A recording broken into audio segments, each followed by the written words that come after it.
আমাদের হৃদয়ের গভীরে যে ভালোবাসা সবচেয়ে বেশি থাকা উচিত তা হল আল্লাহর প্রতি ভালোবাসা। আজ আমরা জানব কিভাবে আল্লাহ আমাদের ভালোবাসেন, আর আমরা কিভাবে সেই ভালোবাসার জবাব দিতে পারি আমাদের দৈনন্দিন জীবনধারার মাধ্যমে। আল্লাহ আমাদের সৃষ্টি করেছেন ভালোবাসা থেকে, করুণা থেকে। তিনি বলেন কুরআনে, পরম দয়ালু আল্লাহ আরশে প্রতিষ্ঠিত আছেন। এই রহমান অর্থাৎ দয়ালু শব্দটাই প্রমাণ করে তিনি কেবল বিচারক নন, তিনি আশ্রয়দাতা। এমনকি পাপীদের প্রতিও তিনি রহমত করেন। তোমাদের রব তার নিজের উপর দয়া আবশ্যক করে নিয়েছেন। আল্লাহর এই দয়াই হল আমাদের জীবনের আলো। তিনি আমাদের ভুলত্রুটিও ক্ষমা করেন যদি আমরা তার দিকে ফিরে যাই। একজন মুসলিমের জীবন মানেই হোক শান্তি, নিয়ম এবং আল্লাহর সন্তুষ্টির জন্য চেষ্টা। কুরআন আমাদের শিখিয়েছে।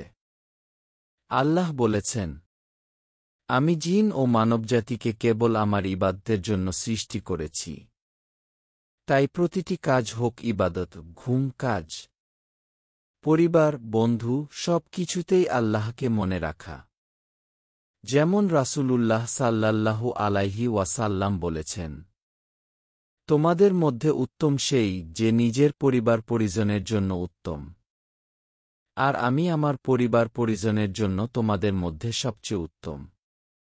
ইসলামিক জীবনধারা মানে শুধু জামাকাপড় বা বাহ্যিক রূপ নয়।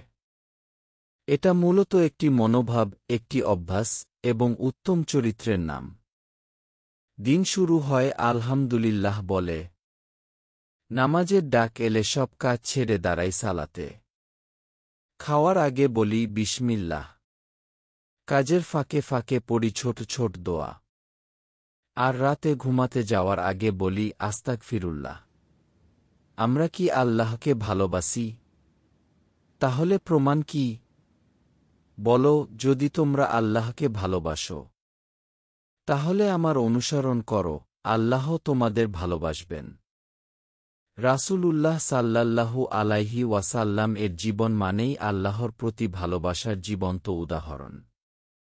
তার মতো চেষ্টা করলেই আমরা পেয়ে যাব সেই প্রেম। ভালোবাসা মানে শুধু বলা না, তা প্রমাণ করতে হয়। নামাজ, দয়া, ক্ষমা, হালাল জীবন সবই আল্লাহর ভালোবাসার চিহ্ন। চলো আজ থেকেই বদলে ফেলি আমাদের জীবন। আল্লাহ যেন আমাদের ভালোবাসেন, এটাই হোক জীবনের সবচেয়ে বড় সফলতা।